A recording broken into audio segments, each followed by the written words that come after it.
D&D players and dungeon masters, are you playing in a railroaded game right now? Some easy tricks to learn about railroading and maybe steps to avoid it and prevent it. The hardest part really is to nudge the dungeon master without offending them.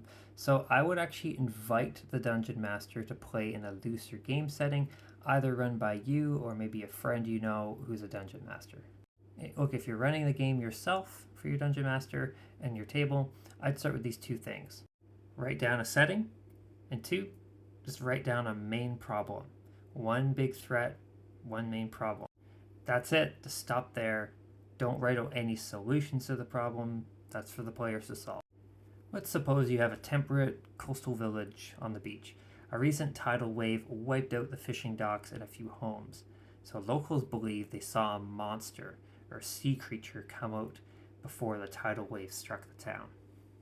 My second bit of advice, especially when running this game or having a DM run this game, keep track of how many times you say yes. Use yes and yes but a lot. The yes and the yes but rule is actually from improv and acting. You don't have to agree with every unreasonable player request at the table, but try to say yes more often than no, and that will give your players more options, and plus it will make them feel like they're not being railroaded. Let's go back to that coastal village and sea creature example. So let's say after the scene is described, let players interact with the environment with a simple, what would you all like to do? The point of all this is just to run with whatever choice they make. My last trick is kind of outside the game, or really when designing a game, you got to keep a few things in mind here, and I call it the rule of 3 paths.